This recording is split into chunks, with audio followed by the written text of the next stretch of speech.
இந்த 2 திராவிட கட்சிகளை தமிழ்நாட்டு அரசியலை பொறுத்தவரை இதற்கு ஒரு மாற்றம் காண வேண்டும் என்று மக்களுக்கு ஒரு ஏக்கம், அவர்கள் மனதில் ஒரு தாக்கம் இருந்தது.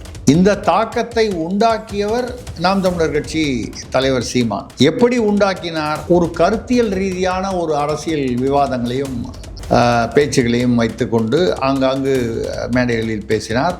அவருடைய பேச்சு திறமை, மக்களிடம் கொண்டு சேர்க்கும் திறமை, இதெல்லாம் வச்சுக்கிட்டு இப்படி அலசி ஆராய்ந்து ரொம்ப கஷ்டப்பட்டு மாற்றம் வேண்டும் என்ற ஏக்கத்தை, என்ற எண்ணத்தை மக்களிடம் உருவாக்கியது. அதற்கு சீமான் அவர்கள் கிட்டத்தட்ட கடந்த 3 வருடங்களாக, இந்த தேர்தலுக்காக 2.5-3 வருடங்களாக பல இடங்களில் கூட்டம் போட்டு உயிரை கொடுத்து பேசி அவரே சொல்லிட்டார், கத்தி கத்தி தொண்டெல்லாம் வறண்டு போச்சேன்னு. கடைசியில் அந்த மாற்றத்திற்கான ஒரு அந்த உணர்வை தூண்டிவிட்டது மக்களிடம் சீமான் அவர்கள். அதில் எந்த மாற்று கருத்தும் இல்லை. இப்போ வன்னியரசு அமைச்சராக இருக்கிறார், வாழ்த்துக்கள். கரூர் விஷயத்தில் ஓடிப்போன கோழை, பயந்து ஓடிப்போன கோழை உங்கள் தலைவர் அப்படின்னு சொல்லி விவாத மேடையில் பேசினதெல்லாம் வருது. அந்த இவர் சொல்வது, அப்போ சொன்னது சரியாக இருந்தால், ஒரு கோழை தலைமையிலான கட்சியில், அந்த ஆட்சியில் இவர் ஏன் அமைச்சரவையில் பங்கேற்கணும்? வன்னியரசு ஏழை பங்காளன் கோழையுடைய ஆட்சியில் ஏன் கலந்து கொள்கிறார்? விஜயின் மீது, விஜயுடைய முக ஈர்ப்பை பயன்படுத்தி 2029 சந்திக்கலாம் அப்படின்னு அவங்க கணக்கு பண்ணுறாங்க. இவங்க காங்கிரஸை நம்மையே மற்றவங்களை வளர்த்து விடணும், நம்மளே பேன் இண்டியா பார்ட்டி ஆகணும்னு விஜய் கணக்கு போடுறாருன்னு சொல்கிறாங்க. பார்க்கலாம். அரசியல் மேலும் மேலும் சுவாரஸ்யமாகவும் அதே சமயத்தில் அரசியல் கருத்து நேயர்களுக்கு வணக்கம். இன்று நம்மோது சிறப்பு மூத்த பத்திரிகையாளர் திரிசக்தியார் அவர்கள். வணக்கம் சார். வணக்கம். நல்லா இருக்கீங்களா? நல்லா இருக்கேன் சார். சொல்லுங்கள் சார். சமீபத்தில் பல பத்திரிகையாளர் பேசக்கூடிய ஒரு விஷயம் விஜய் அவர்களின் வெற்றிக்கு காரணம் சீமான் அவரோட வீகம் தான் அப்படின்ற மாதிரி ஒரு விஷயத்த சொல்கிறாங்க. மாற்றம்ன்ற விஷயத்த முதல்ல மக்களுக்கு இதை போய் கொண்டு சேர்த்தது சீமான் தான். அதை தான் விஜய் அறுவடை செஞ்சிருக்காரு அப்படின்ற மாதிரி இப்போ சமீப காலமாக பேச தொடங்கியிருக்காங்க. நீங்கள் எப்படி பார்க்குறீங்க இந்த கருத்தை? இதுக்கு ஒரு உதாரணம் சொல்லணும், அது கொஞ்சம் கொச்சையாக இருக்கும். இருந்தாலும் பழக்கப்பட்ட ஒரு பழமொழின்றதுனால சொல்ல வேண்டியிருக்கு. என்னது? காத்திருந்தோம் முண்டாட்டியே நேற்று வந்தோம் அடிச்சுட்டு போயிட்டான்னு. அது சொன்னால் வேறு விதமாக எதுவும் யாரையும் நம்ம பர்சனலாக சொல்கிறத நினைக்கக்கூடாது. பொதுவான பழமொழி, மக்களுக்கு அறிமுகமான பழமொழி. வெடுங்காலமாக ஏன்னு கேட்டால், மக்கள் முதல்ல திமுகவுக்கு எதிரான ஒரு எதிர்ப்பலையில் இருந்தார். இந்த பெண்கள் பாதுகாப்பு, கஞ்சா போதை, ரவுடிசம், இந்த மாதிரி விஷயங்களில் மிகவும் பாதிக்கப்பட்டு பெண்கள் வெளியிலேயே நடமாட முடியாத ஒரு நிலைமை வந்தபோது பெண்கள் நீ 1000 கொடுத்தாலும் 5000 கொடுத்தாலும் இது அவர்கள் அந்த அந்த வலி அவர்களுக்கு இருந்தது, அந்த எதிர்ப்பலை இருந்தது. பொதுவாக திராவிட கட்சிகள் நம்ம சொல்கிறது திமுக, அதிமுக தானே. அப்புறம் நீங்கள் மதிமுக, மற்ற இந்த குட்டி குட்டி கட்சிகள்லாம் அதிலேருந்து ஒன்றோட ஒன்று பிரிஞ்சு வந்தது. அப்புறம் அது தாங்க முடியாமல் எல்லாம் தள்ளாடிக்கிட்டு இருந்துச்சு. அதெல்லாம் விட்டுருங்க. பேசிக்காக இருந்தது திமுக, அதிமுக தான். மாறி மாறி இவர்கள் இவங்க அவங்கள திட்டுவாங்க, அவங்க இவங்கள திட்டுவாங்க. கடைசியில் உள்ளுக்குள்ளே ஏதோ ஒரு அண்டர்ஸ்டாண்டிங்கில் போயிடுவாங்க. டெண்டர்லாம் பார்த்தீங்கன்னா அதிமுக பிரிவில் யார் கான்ட்ராக்டரோ அதே தான் திமுக பிரிவிலையும் இருப்பாங்க. திமுக பிரிவில் இருக்கிறவங்க மறுபடியும் அதிமுக பிரிவில் இருப்பாங்க. ரியல் எஸ்டேட்டுக்காரங்களாம் அப்படி தான் இருப்பாங்க. ரியல் எஸ்டேட்டுக்காரங்களாம் அதிமுக இருக்கும்போது அதில் முக்கியஸ்தர்களுடைய பணம் வாங்கி இதில் ரொட்டேட் பண்ணுவாங்க, பிஸ்னஸில் போட்டு. பெரிய நம்ம சொல்கிறது 1000 கோடிகள், 100 கோடிகளில். திமுக ஆட்சியில் இருக்கும்போது, இல்லை திமுக கிட்ட இருந்து வரும்போது அவங்க பணத்தை வாங்கி ரொட்டேட் பண்ணி அவங்களுக்கு நெருக்கமாக இருக்க மாதிரி இருப்பாங்க. மறுபடியும் வரும்போது டெண்டரோ, கான்ட்ராக்டரோ, ரியல் எஸ்டேட்டோ, ஹோட்டல் அதிபர்களோ இவங்கெல்லாம் பார்த்தீங்கன்னா யார் ஆட்சியில் இருக்காங்களோ அவங்களுக்கு நெருக்கமாக இருப்பாங்க. அவங்களுக்கு வேண்டியதை செய்து கொடுப்பார்கள், இவர்களுக்கு வேண்டியதை அவர்கள் செய்து கொடுப்பார்கள். இப்படிப்பட்ட ஒரு லஞ்சம் இருக்கும், ஊழல் இருக்கும், சொத்து குவிப்பு இருக்கும். இதை தாண்டி நீதித்துறையை எப்படியோ சமாளிப்பது. அந்த எப்படியோவில் உங்களுக்கு அந்த ஓலையே தெரிஞ்சிடும். எப்படி அந்த ஓவுடைய கணம் எவ்வளவு அப்படிங்கிறது உங்களுக்கு தெரியும். நம்ம நீதித்துறையை குறை சொல்லணும்னு நினைக்கல. அங்கே நீதித்துறையிலும் கருப்பாடுகள் இருக்கின்றன. எல்லா நீதிபதியிலையும் நம்ம சொல்லுவது நியாயம் இல்லை. நீதித்துறையிலும் கருப்பாடுகள் முன்னைக்கு இப்போ பார்த்தீங்கன்னா அதிகமாகிட்டு வருதோன்ற ஒரு மக்களுக்கு ஒரு சந்தேகம் வருகிறது. பல விஷயங்கள் நடக்கும்போது பார்த்தீங்கன்னா இப்படி இருக்கும் பொழுது இந்த 2 திராவிட கட்சிகளை தமிழ்நாட்டு அரசியலை பொறுத்தவரை இதற்கு ஒரு மாற்றம் காண வேண்டும் என்று மக்களுக்கு ஒரு ஏக்கம் இருந்தது. அவர்கள் மனதில் ஒரு தாக்கம் இருந்தது. இந்த தாக்கத்தை உண்டாக்கியவர் நாம் தமிழர் கட்சி தலைவர் சீமான். எப்படி உண்டாக்கினார்? ஒரு கருத்தியல் ரீதியான ஒரு அரசியல் விவாதங்களையும் பேச்சுகளையும் வைத்துக்கொண்டு ஆங்காங்கு மேடைகளில் பேசினார். அவருடைய பேச்சு திறமை, மக்களிடம் கொண்டு சேர்க்கும் திறமை, இதெல்லாம் வச்சுக்கிட்டு அவர் விவரமாக ஒரு விஷயத்துலையும் மக்களுடைய பிரச்சனை, விவசாயினா என்ன பிரச்சனை, மற்ற அவங்க மாணவர்களுக்கு என்ன பிரச்சனை, அப்படி ஒரு செக்மெண்ட் என்று சொல்வார், ஒரு பகுதி பெண்கள், இப்படி அலசி ஆராய்ந்து ரொம்ப கஷ்டப்பட்டு. இது ஒரு சின்ன கதை ஒன்று சொல்லுவாங்க ஆங்கிலத்தில். அதுக்கு பேர் குட் நியூஸ் ஜோன்னு பேர். அரசர் எதிரி நாட்டுக்கு மேலே படையெடுப்புக்காக தளபதி அனுப்புவார், அவருடைய படைத்தலைவர் அனுப்புவார். அரசர் பின்னால் உட்காந்துருப்பார். எதிரி நாட்டில் போய் ஒரு படைத்தளபதி போய் அங்கே போய் இந்த பக்கம் அந்த பக்கம் சண்டை போட்டு, இந்த பக்கம் 500 பேர் செத்து போவான், அந்த பக்கம் 1000 பேர் செத்து போவான், அங்கே ரத்த விழாத காயப்பட்டிருப்பான். இந்த தளபதியே அங்கங்கே வெட்டு குத்துகள் மேலே காயெல்லாம் பட்டிருப்பார். ஜெயிச்சிருவார். ஜெயிச்சுட்டு அங்கேருந்து படையோடு வருவார். அது வரும்போதே இவங்க நாட்டு கொடியை தூக்கி பிடிச்சிட்டு வந்தாருன்னா ஜெயிச்சுட்டு வராருன்னு அர்த்தம். அந்த கொடியை இறக்கி அப்படி கொஞ்சம் கீழே இறக்கிட்டு வராருன்னா தோத்துட்டாருன்னு அர்த்தம். இந்த கோட்டை மேலே கோட்டை காவலன் இல்லை காவலர் தலைவன் அங்கே மேலே நின்றுருப்பான். இங்கேருந்து தூரத்துலேருந்து பார்ப்பான், கொடியை தூக்கிட்டு வர்றார் தளபதி. அப்போல்லாம் அந்த ஃபோனுக்குன்னெல்லாம் கிடையாது அந்த காலத்தில். அப்போது அவன் என்ன பண்ணுவான், அவர் தளபதி இங்கே குதிரையில் அவர் இறங்கி கோட்டைக்குள்ளே ராஜா பார்க்கறதுக்கு இன்னொரு 1/2 மணி நேரம் ஆகும். நேரம் உள்ளே போய், அரசே அரசே உங்களுக்கு ஒரு நற்செய்தி என்ன, நாம் எதிரிகளை புறமுதுக ஓட விட்டு விட்டோம், தோற்கடித்து விட்டோம், நமது படை வெற்றி பெற்று விட்டது அப்படின்னு ஒன்று. ஆஹா, வெற்றியா, மிகப்பெரிய வெற்றி, யாரங்கே அப்படின்னு கேட்டுட்டோம். டக்குன்னு ஒரு முத்து மாலை எடுத்து இவர் கொடுத்துருவாங்க.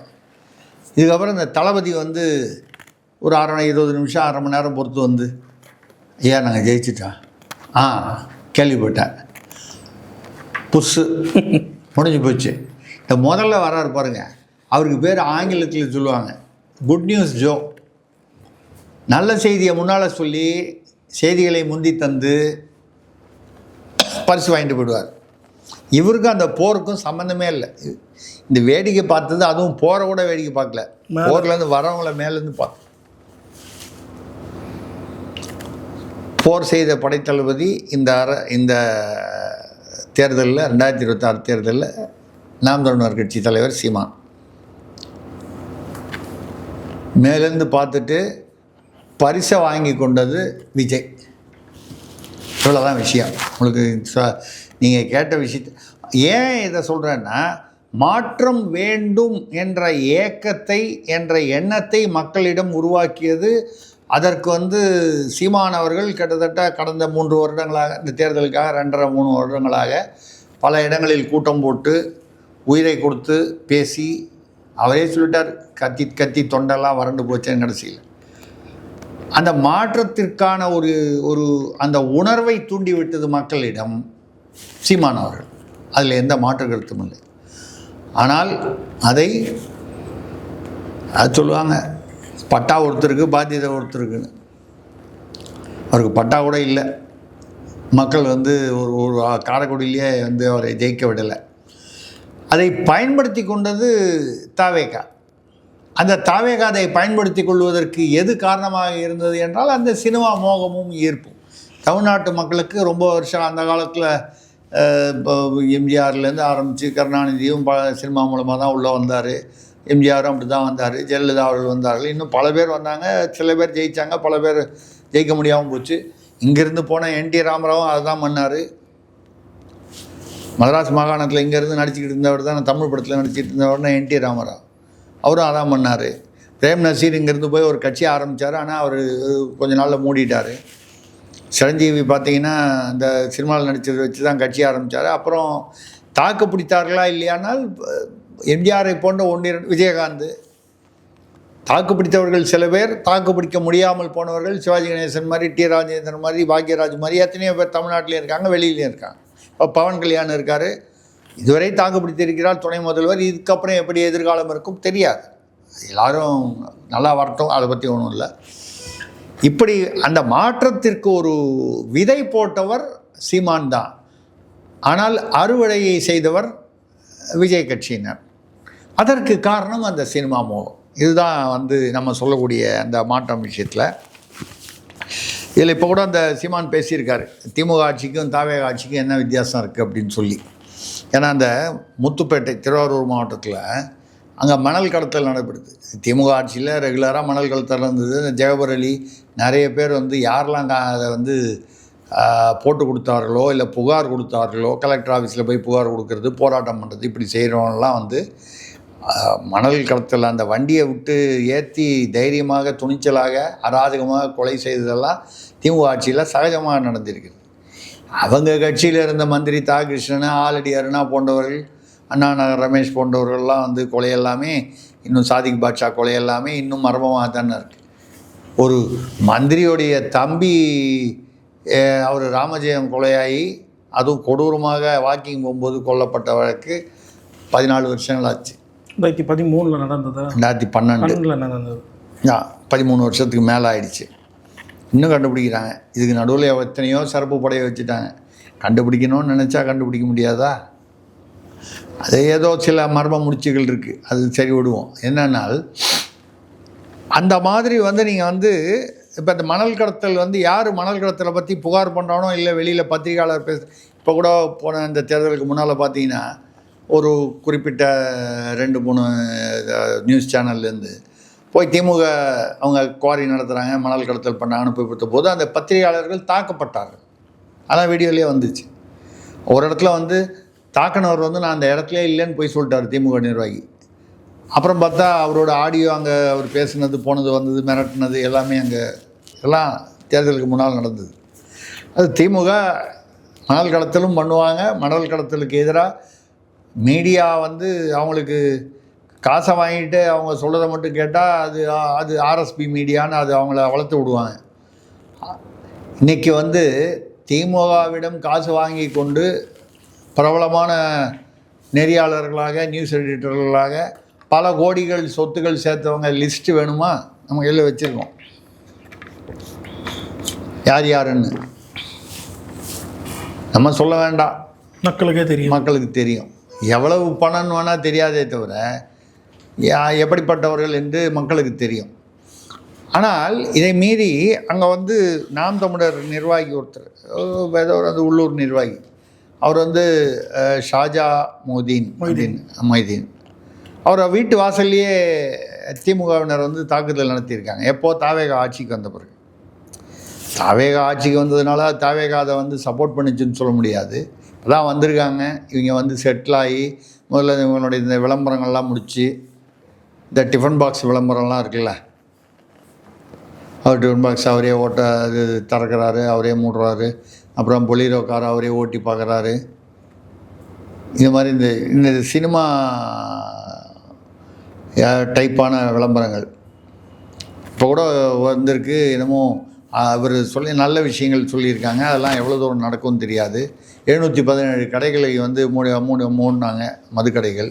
அதில் 513 நம்ம மூடிட்டோம், பாக்கிலாம் மூட போகிறோம். நாங்கள் எங்கள் வீட்டுக்கிட்ட ஒன்று மூடினாங்க, எல்லோரும் சந்தோஷப்பட்டோம். 3 நாள் பொறுத்து பார்த்தா நேற்று திறந்துட்டாங்க. என்ன சார் சொல்கிறீங்க? ஆமாம், நான் கண்ணால் பார்த்தது சொல்கிறேன். இப்போ நான் என் வீட்டுக்கிட்ட இருக்கிறதுனால என்னால் நேரடியாக சொல்ல முடியுது. இதே மாதிரி அங்கே விசாரித்தா இல்லைங்க, பெசனார்லேயும் ஒன்று இப்படி தான் மூடினாங்க, திறந்துட்டாங்க. அவங்க சொல்லி நிரந்தர மூடல்னு சொல்லல சார். ஏன் மூடுறது திறக்கிறதுனா காலையில் 12 மணிக்கு ஆரம்பிச்சு ராத்திரி 10 மணிக்கு மூடுறது. அதெல்லாம் மூடுறதுன்னு கணக்கா? அப்படி காமிச்சிருப்பாங்களோ இன்னும். அப்படி தானே வந்து ஒரு டீனரில் ஒரு மூதாட்டி வந்து காலையில் 9 மணிக்கு வீடியோ எடுத்து 40 வருஷமாக போராடினேன்னு. டாஸ்மாக்ன்ற நிறுவனம் அமைஞ்சே வந்து கொஞ்சம் வருஷம்தான் ஆச்சு. 40 வருஷமாக போராடினாங்க. அந்த கடையும் அந்த இடத்துல 40 வருஷமாக இல்லை, இப்போ தான் ஒரு 8 வருஷமாக இருக்குது. அப்போது இதெல்லாம் இந்த ஃபேக் நேரட்டிவ்னு போன இதில் எபிசோடில் பேசணும். இது மாதிரி நிறையா வந்து பில்டப்பெல்லாம் வந்து அவங்களே செட்டப் பண்ணி இந்த இதில் ஏற்றி தான் அவங்க ஆட்சியை பிடிச்சிருக்காங்க. பட் ஆட்சியை பிடிச்ச வரைக்கும் அது ஓகே.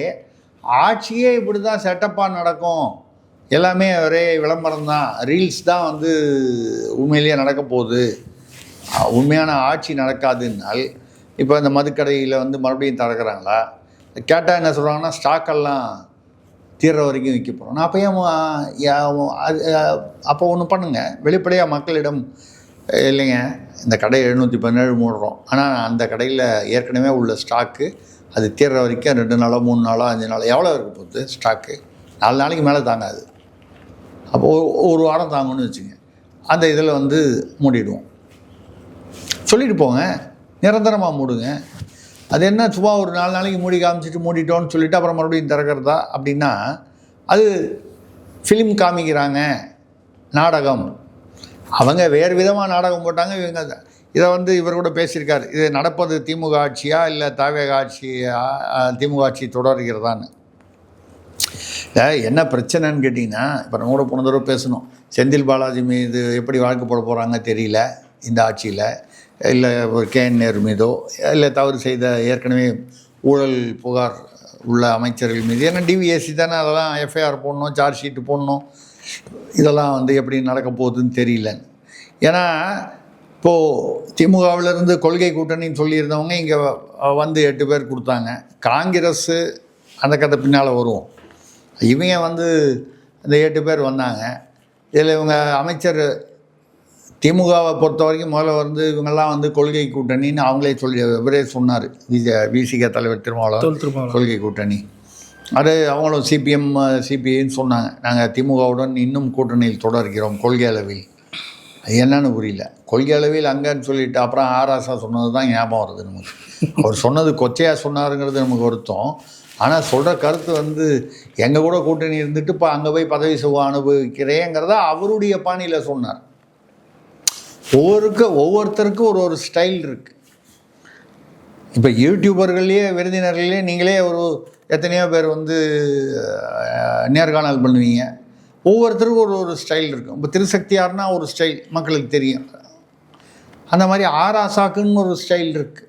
அவரோட ஸ்டைலில் சொல்லியிருக்கார். ரைட். பட் சொன்ன கருத்து வந்து என்னென்னா, இங்கே நீங்கள் நின்று ஜெயிச்சுட்டு அப்புறம் அங்கே போயிட்டீங்களே, அது எப்படி ஒரு நியாயமாகும் அப்படின்னு கேட்குற கருத்து, அது அரசியல் ரீதியான கருத்து கரெக்டு தான். அங்கே போயிட்டு இப்போ அமைச்சரும் வாங்கிட்டீங்களே, இப்போ இவர் வந்து இப்போ வன்னியரசு அமைச்சராக இருக்கிறார், வாழ்த்துக்கள். அதிகாரத்தில் பங்குன்னு ஒரு காலத்தில் அவர் பயந்து போய் ஸ்டாலின்கிட்ட கேட்க வேணாமா பயந்துட்டு இருந்த பீரியடு போக, இன்றைக்கி வந்து விஜய் 118 வாங்கியிருந்தார்னா இந்த ஒரு வாய்ப்பு கிடச்சிருக்காது.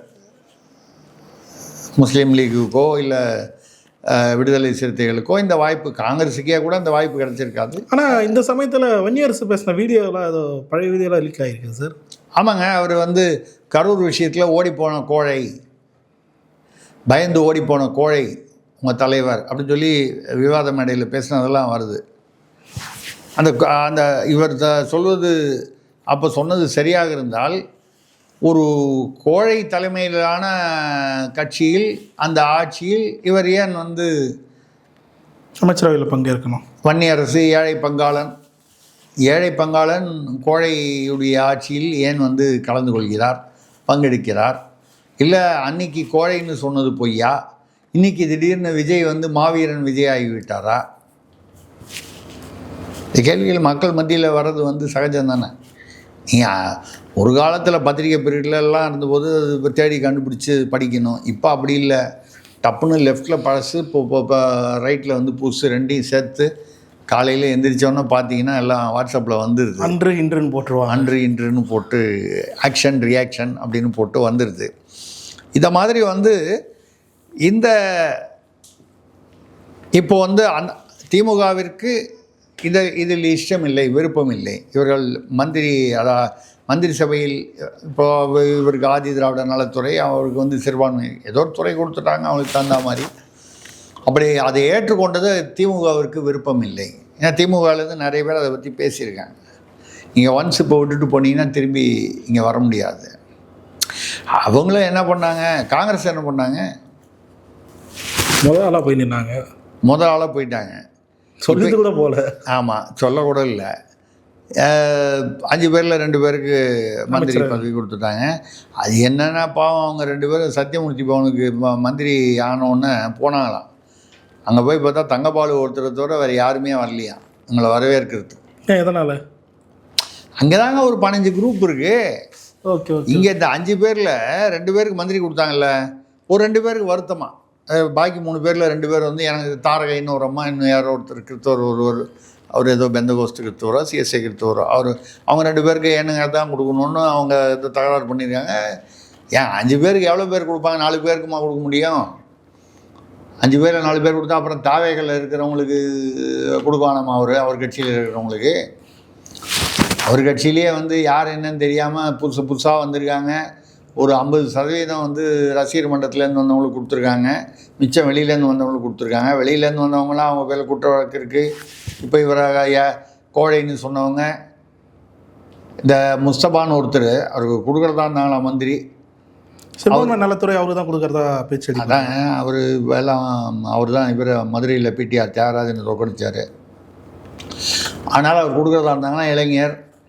ஆனால் அவர் பீஸ்ட் படம் எடுத்த போது, பீஸ்ட் படத்தில் வந்து விஜய் இஸ்லாமிய தீவிரவாதிகளுக்கு எதிராகன்னு சொல்லி வந்ததுனால அந்த படத்தை தடை செய்யணும், விஜய் அவர்களை கைது செய்யணும்னு அப்போ பேசினார்.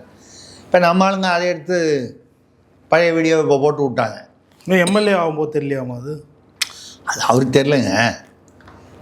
அவங்க தான் அந்த கடைசி நிமிஷத்தில் யார் வந்தாலும், ஏங்க கீர்த்தனான்னு இப்போ தொழில்துறை அமைச்சர், அவங்க தாவேக்காலே இல்லை, சுயேட்சையாக போய் அவங்க வேட்பு மனு கொடுத்துட்டு அவங்க பாட்டில் அங்கே போய் ஓட்டு கேட்டுட்டுங்க வீடு வீடாக பார்த்துட்டு. ஏதோ படித்த பொண்ணு, அதுக்கு முன்னால் அவங்க வந்து இந்த ஐபேக்லலாம் இருந்திருக்காங்க, அந்த அரசியல்லாம் தெரியுது, ஓரளவுக்கு தெரியும். ஒரு இளைஞர், ஒரு பெண்ணுங்கிற முறையில் அவங்களுக்கு கொடுக்கலாம் அப்படின்னு சொல்லி தாவேக்கா சார்பாகவே கொடுத்துட்டாங்க. சுயேட்சையாக வந்து போட்டிகிட்ட இருந்தவங்க தாவேக்கா. இப்போ அதனால தான் அவங்க விருதுநகரில் பார்த்தீங்கன்னா, அவங்க மந்திரி ஆனதுக்கப்புறம் கூப்பிட்டு விருதுநகரில் அதிகாரிலாம் கூப்பிட்டு போகுது. திமுக சார்பாக உள்ள 3 எம்எல்ஏவும் வரல, தங்கம் தென்னரசு, KKSSR, கடற்கரை ராஜீவங்கள்லாம் வரல. இவங்க தாவேகா 3 எம்எல்ஏக்கள் இருக்காங்க அந்த மாவட்டத்தில், 6 சட்டமன்றத்துக்கு. அதில் ஒன்று செல்வம், ஒருத்தர் கார்த்திகை, ஒருத்தர் ஜெகதீஸ்வரி. இந்த ஜெகதீஸ்வரி இப்போ அமைச்சராக இருக்காங்க 2வது பேட்சில். அவங்களும் வந்து இவங்க மீட்டிங் கூட்டும்போது போல, எப்போ ஆரம்பத்திலேயே மீட்டிங் கூப்பிட்ட போது போல. இப்படி எதுக்காக சொல்லணும்னா, ஏன் வந்து அங்கே ஒரு குழப்பம், ஏன் வந்து அவர்கள் ஒத்துழைப்பு இல்லைன்னா, ஏன் சுயேட்சையாக வந்து அவங்களை கூப்பிட்டு திடீர்னு கொடுத்துட்டீங்க. நாங்கள் எவ்வளோ வருஷமாக விஜயோடைய ரசிகர் மன்றத்தில் இருக்கோம், எவ்வளோ நாளாக அந்த இயக்கத்தில் இருக்கோம், இல்லை நாங்கள் 3 மாதம் முன்னாலேயே வந்துட்டோம், ஒருத்தர் நான் 4 மாதம் முன்னாலேயே வந்துட்டேன். இப்போ என்ன ஆயிடுச்சுன்னா, 2 மாதம் முன்னால் வந்தவன் வந்து நான் சீனியர்னு சொல்கிறான். தேர்தலுக்கு முன்னால், தேர்தலுக்கு அப்புறம் வந்தவனோட முன்னால் இருந்தவன். அதுக்கு 1 மாதம் முன்னால் வந்தவன் நான் தான் சீனியருங்கிறான். யார் வந்து அங்கே திமுகவில் பார்த்தீங்கன்னா 60 வருஷமாக சீனியராக இருந்த துரைமுருகன்லாம் ஓரமாக உட்காந்துருந்தார். பணம்லாம் சம்பாதிச்சாங்க, போனாங்க வந்தாங்க. ஆனாலும் துணை முதல்வர்னு வரும்போது துரைமுருகனோ, KN நேருவோ, ஏவா வேலுவோ இவங்கள யாராவது கூப்பிட்டாங்களா? இல்லையே. ஐபெரியசாமியோ இவங்கள ரொம்ப வருஷமாக திமுகலேயே இருந்த ஆட்கள்னா கூட அந்த மாதிரி ஆட்கள் கூப்பிடல சில பேர். தாவேக்கால 1 மாதம் முன்னால் வந்தால் கூட, அந்த 1 நாள் முன்னால் வந்தால் கூட சில கம்பெனியில் வந்து சீனியாரிட்டி இருக்கும். அந்த மாதிரி தாவேக்கா ஒரு கார்பரேட் மாதிரி ஆயிடுச்சு. இந்த ஒரு நிலைமையில் இப்போ இவர் என்ன செய்ய போகிறார், டெல்லி போகிறாரு அப்படின்னு சொன்னாங்க. அது பிரதமரை பார்த்து, நிதியமைச்சரை பார்த்து, ஒரு மாநில முதல்வர் என்ற முறையில் சில கோரிக்கைகளை வைப்பதெல்லாம் வந்து வழக்கமான யார் இருந்தாலும் அதான். இவரும் அதே மாதிரி தான். அந்த ஏதோ ஒரு மீனவர் பிரச்சனைன்னு ஒன்று, திமுக ஸ்டைல், திமுக 2.0 3.0 நீங்கள் என்ன வேணும்னு சொல்லுங்கள், இல்லை 7.0ன்னு சொல்லுங்கள், கடிதம் எழுதுறது. ஆமாம், இங்கேருந்து கடிதம் எழுதுறாரு. ஏங்க நீங்கள் தான் போகிறீங்களா, அங்கே வந்து கேளுங்க. இல்லை இங்கே உள்ள மீனவத்துறை அமைச்சராக தேர்ந்தெடுத்திருக்கீங்க ஒருத்தரை, இந்த ஒருத்தர் அவர் ஸ்ரீநாத்ன்னு நினைக்கிறேன், ஸ்ரீநாத் அவர் வந்து மீனவத்துறை. அந்த ஸ்ரீநாத் அந்த மாதிரி யாரோ அவரை வந்து மத்தியில் உள்ள மீனவர் துறைக்கு பொறுப்பான மத்திய மந்திரி யாரோ அவரை போய் பார்க்க சொல்லுங்கள், பிரதமரை பார்க்க சொல்லுங்கள். இல்லை என்ன அதெல்லாம் விட்டு நீங்கள் வந்து ஸ்டாலின் அவர்கள் கடிதம் எழுதிய போது இங்கேருந்து பிரதமருக்கு கடிதம் மூலமாக தான் எழுதணுமா, மற்ற விஷயங்களுக்கெல்லாம் நேராக போய் காலில் விழலையா, நேராக போய் நீங்கள் பேசலையா அப்படின்னு விஜய் அவர்களும் கேட்டிருக்காரு. ஆனால் இன்றைக்கி அவரும் அதே தான் செய்கிறாரு.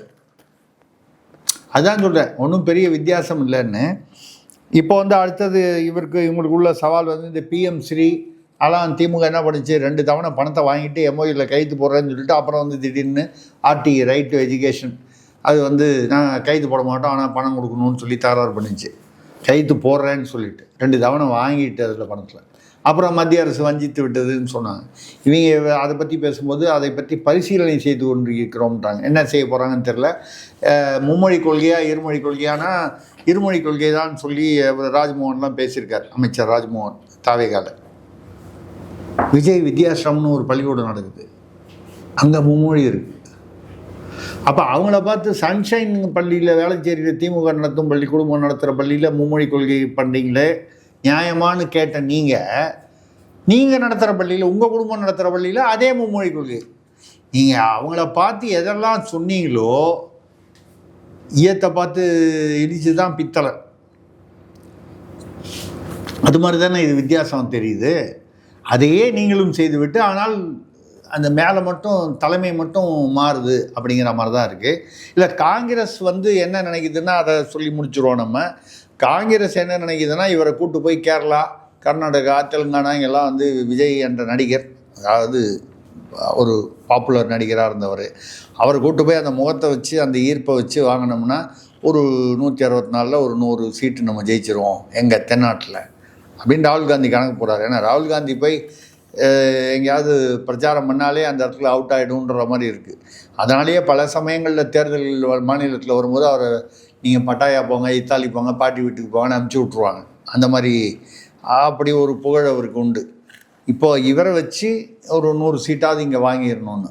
ஆனால் விஜய் அவர்களுடைய திட்டம் இன்றைக்கி எதுலையோ படித்தேன், இந்த தென்னகத்து மற்ற மாநிலங்களில் இதை தவிர ஊபி, உத்தரப்பிரதேசம், மத்திய பிரதேசம் மற்ற இதுலேயும் ஒரு 4 சீட்டு 5 சீட்டு நிற்க வேண்டியது.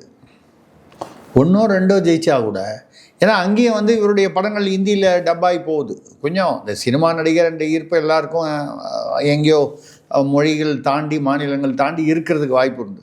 அதை பயன்படுத்தி வடநாட்டில் ஒரு 10 சீட்டு பார்லிமெண்ட்டில் மொத்தமாக, இல்லை 5 சீட்டு, அது 100 ஆண்டு காலமாக இருக்கக்கூடிய காங்கிரஸே இது வரைக்கும் போன தடவை 55 சீட்டு, இந்த தடவை வந்து ஏதோ 70 சொச்சம், எல்லாமே 100 கீழே தான். அப்படி இருக்கும்போது முதலாக ஒரு பாராளுமன்ற தேர்தலில் கலந்து கொண்டு இவர்கள் ஒரு 20 சீட்டு பெற்றாலே, தமிழ்நாட்டில் ஒரு 20 சீட்டு, 20-25 சீட்டு, ஏன்னா இப்போ இங்கே 39 இருக்குது. இந்த நடந்து முடிந்த 2026 தேர்தல் போலவே மறுபடியும் மீண்டும் அதே மாதிரி நடக்கும் என்றால் ஒரு கணிசமான இடங்கள் பெறுவார்கள். இதை தவிர வெளியில் ஒரு 10 சீட் வாங்கினான்னு வைங்க, பேன் இண்டியா பார்ட்டின்னு ஆகிடும். ஏற்கனவே ஜோசியர் ரத்தன் பண்டிட் வேறு சொல்லியிருக்காரு, 2029 மோடி தோற்று போய் ஓய்வு எடுத்து கொண்டு போயிடுவார், இவர் பிரைம் மினிஸ்டர் ஆகிடுவார், அதுக்கப்புறம் ஒரு 30-40 ஆண்டு காலம் இவரை யாரும் அரசியலிருந்து அசைக்க முடியாது. இப்போ கலைஞர் மாதிரி ஒரு 90-94 வயசு வரைக்கும் விஜய் வந்து நான் சொல்கிறது, ஏன்னா இவருக்கு இப்போ ஒரு 50, 51, 52 ஆகுது, இன்னொரு 30-40 வருஷம் நான் 80-90 வயசு. அப்போ அவர் இந்திய அரசியல்லேருந்து அவரை அசைக்க முடியாத சக்தியாக இருப்பார்னு ஜோசியர் சொல்கிறார். இந்த ஜோசியர் சொல்கிறதெல்லாம் வந்து பிரியங்கா காந்தி பிரதமர் ஆவார்னு சொன்னார், அப்புறம் கமல்ஹாசன் முதல்வர் ஆவார்னு சொன்னார். நம்ம அதோட நல்லது நினைப்போமே. ஒரு தமிழர் ஒருவர் பிரதமர் ஆவார், வேட்டி கட்டி இல்லை சாரிங்க கோட்டு போட்ட தமிழர், மெர்சல் படத்தில் வேட்டி கட்டிய தமிழன் நான் வீரத்தமிழன்னு சொன்னவர் முதலமைச்சராக வரும்போது வேட்டி கட்டாமல் கோட்டு போட்டு வந்தார். அது ஏன் தெரியல. அதுவும் இந்த வெயிலில், இந்த வெயிலுக்கு வேட்டியும் ஒரு நல்ல அருமையான ஒரு கதர் சட்டையாக போட்டால் சூப்பராக இருக்கும். ஆனால் வந்து அது கோட் போட்டார். அது அவருடைய சுய விருப்பம். ஒருத்தருக்கு ஒரு ஆடை கலாச்சாரம் ஒரு விருப்பம்னு இருக்கும். உணவு உடையெல்லாம் அவங்கவுங்க விருப்பம். அதனால் ரைட்டு. ஆனால் என்னென்னா சினிமான்னு வரும்போது பேசுகிறாங்க 5 ரூபாய்க்கு டாக்டர்லாம் வைத்தியம் பண்ணணுன்னாரு. இப்போ அரசு மருத்துவமனையில் வந்து அமைச்சர்கள்லாம் ட்ரீட்மெண்ட் எடுக்கணும்னு யாரோ ஒரு அமைச்சரோ நிர்வாகியை பேசி அதெல்லாம் வரவேற்கிறோம். அரசு மருத்துவமனையில் அமைச்சர்கள்லாம் வந்து ஏதாவது நோய் வந்ததுன்னா அவங்களுக்கு உடல்நல பிரச்சனை வந்ததுன்னா போகணும்னு சொல்லுது நியாயம். அதே மாதிரி அரசு அதிகாரிகள் அமைச்சர்கள் வீட்டு பசங்கள்லாம் வந்து அரசு பள்ளியில் படிக்கணும். முன்னாள் பள்ளிக்கல்வி அமைச்சர் அன்பில் மகேஷோட பையனை வந்து ஏதோ தனியார் கான்வெண்ட்டில் படிக்கிறாரு. ஏதோ ஒரு விழாம்போது அவர்கிட்ட நீங்கள் என்ன படிக்கிறீங்க, தமிழ் உங்களுக்கு தமிழ் ஒரு சப்ஜெக்டான்னு கேட்டால் no I don't read Tamil, I don't study Tamil, நான் வந்து ஃப்ரெஞ்சு படிக்கிறேன்னாரு. யார்? பள்ளிக்கல்வி அமைச்சருடைய மகன். இப்படி தான் இவங்க பேசுகிறது ஒன்று, இவங்களுக்கு வீட்டுக்குள்ளே ஒன்று. வீட்டுக்குள்ளே எல்லாரையும் வச்சு வைணவஜியர்களை வச்சு கும்பிட்டுட்டு ரகசியமாக அவங்க காலில் விழுந்து காலை கழுவி தண்ணியை குடிப்பாங்க. வெளியில் வந்து சனாதனத்தை ஒழிப்பேன்னு பேசுவாங்க. இது இவங்க செய்கிறது ஒன்று, சொல்கிறது ஒன்று, உண்மையில் செய்கிறது ஒன்று. இது அவங்க தான் அந்த மாதிரி நாடகம் ஆடுறாங்கன்னா, இப்போ மறுபடியும் அவங்களுக்கு பதிலாக மாற்றாக வந்திருக்கும் இவர் வந்து இவர் என்ன செய்கிறார், இவருடைய கட்சியினர் என்ன செய்கிறார் என்றாலும் எல்லாமே கிட்டத்தட்ட அதே மாடலில் போயிட்டுருக்குங்கிறது தான் நமக்கு சொல்லக்கூடியது. அரசு மருத்துவமனைகளில் தான் அமைச்சர்கள் போகிறாங்க. உண்மையிலேயே நடைமுறையில் நடந்தால் வாழ்த்துக்கள். முன்னாள் முதலமைச்சர் கூட இந்த கிங் இன்ஸ்டியூட்டை வந்து கலைஞர் நூற்றாண்டு மருத்துவமனைன்னு சொல்லி 140 கோடி என்னமோ செலவு பண்ணி விரிவாக்கம் சீரமைப்பு, அது என்ன சீரமைச்சாங்கன்னு தெரில, பெயிண்ட் அடிச்சிருப்பாங்கன்னு நினைக்கிறேன். ரைட்டு, அது செய்தார். ஆனால் அவருக்கு உடல்நலம் பாதிக்கப்பட்ட போது ஏதோ ஒரு பிரச்சனை வந்தபோது அங்கே போல் ஷான்லி இருக்குது போல், ராஜீவ்காந்தி இருக்குது போல், ஓமந்தூரார் இருக்குது, ஸ்பெஷாலிட்டி மல்டி எல்லாம் விட்டுட்டு ஒரு தனியார் கிரீம்ஸ் ரோட்டில் ஒரு தனியார் ஆஸ்பத்திரி தான் போனார். அப்போ மக்கள்லாம் அங்கே போனோம் நம்பி, உங்களுக்கே அங்கே நம்பிக்கை இல்லை, முதலமைச்சருக்கோ அமைச்சர்களுக்கோ நம்பிக்கை இல்லைன்னா அந்த ஆஸ்பத்திரிக்கு பாமர மக்கள் எப்படி போவான்? அதே மாதிரி அரசு பள்ளி அதே தான், ஆஸ்பத்திரி எப்படியோ அப்படி தான் பள்ளியும். நீங்கள் உங்கள் பசங்களாம் அரசு பள்ளியில் படிக்க வைக்க மாட்டீங்க, கான்வெண்ட்டில் படிக்க வைப்பீங்க. அரசு பள்ளியில் வந்து இருமொழி கொள்கை தான். நீங்கள் நடத்துகிற திமுக நடத்தின குடும்பமாக இருந்தாலும் சரி, அது இவர் விசிக்கு அவர் வேலைச்சேரியில் ப்ளூ ஸ்டாரா ப்ளூ பெல்ஸா அவர் ஒன்று நடத்துகிறார், ப்ளூ பெல்ஸ்ன்னு நினைக்கிறேன். ப்ளூ ஸ்டாரா ப்ளூ பெல்ஸ் ஏதோ ஒன்று நடத்துகிறார் பள்ளி. அங்கே சிபிஎஸ்சி மும்மொழி கொள்கை. இப்படி தமிழ்நாட்டில் வந்துருக்கிற அரசியல்வாதிகள் எல்லாருமே நாடகம் போடுகிறார். அரசு பள்ளிகளில் இருமொழி கொள்கை, ஹிந்தி டவுன் ஹிந்தி தெரியாது போடா. இங்கே ஹிந்தி இருக்குதா இல்லையா?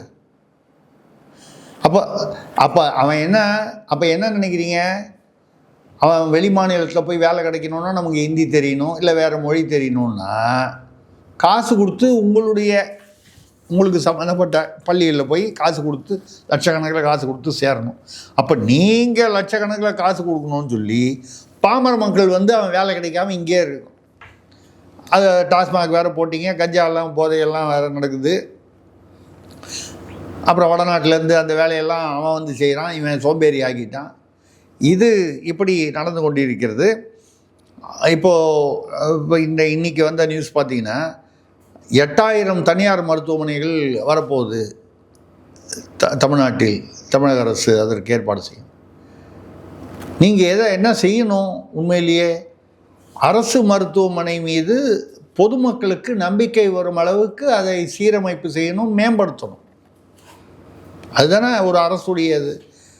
நீங்கள் திமுக அரசு செய்யலையே, அதிமுக அரசு செய்யலைன்னா அதையும் மாற்றி ஒன்று போட்டாங்க. நீங்களும் அதே தான் பண்ண போகிறீங்கன்னா அப்புறம் இதுக்கு அவங்களே இருந்துட்டு போயிருக்கலாமே அப்படிங்கிற கேள்வி வருது. அந்த மாதிரி வந்திருக்கு. இப்போ காங்கிரஸ் வந்து என்ன நினைக்குதுன்னா, விஜயை வைத்து நம்ம வந்து ஒரு அடுத்த 2029 தேர்தலில் காங்கிரஸை விழுந்து கிடக்கும் காங்கிரஸை எழுந்து நிற்க வைக்கலாம்னு. ஆனால் தாவேகா தலைமை என்ன நினைக்குதுன்னா, 2029 நம்ம பேன் இண்டியா பார்ட்டி ஆகணும்னு. அப்போ காங்கிரஸுக்காக வந்து விஜய் போவாரா, இல்லை தன்னுடைய கட்சியை பலப்படுத்துவதற்காக போவாரா? இண்டி கூட்டணியில் காங்கிரஸை வெளியேற்ற வேண்டும் என்று மம்தா பானர்ஜி, கெஜ்ரிவால் போன்றவர்கள் சொல்கிறார்கள். இப்போ திமுக 2019 ராகுல் காந்தி அவர் தான் முதல்வர் வேட்பாளர்னு ஸ்டாலின் தான் முன்மொழிந்தார். அந்த உறவு கசந்து போச்சு. இப்போ இண்டி கூட்டணியிலிருந்து காங்கிரஸை வெளியேற்ற வேண்டும்னு மம்தாவோ கெஜ்ரிவாலோ குரல் கொடுத்தால் திமுகவும் சேர்ந்து குரல் கொடுக்கும் என்று எதிர்பார்க்கலாம். அப்போ இண்டி கூட்டணியில் தாவேகாவை உள்ளே சேர்ப்பார்களா காங்கிரஸ் மூலமாக? ஆனால் காங்கிரஸே வெளியில் போகணும் போது அப்புறம் அவங்க இவங்களை சேர்க்கணும்னு சொன்னால் யார் கேட்பாங்க? இப்படிப்பட்ட பல கேள்விகள் இருக்குது.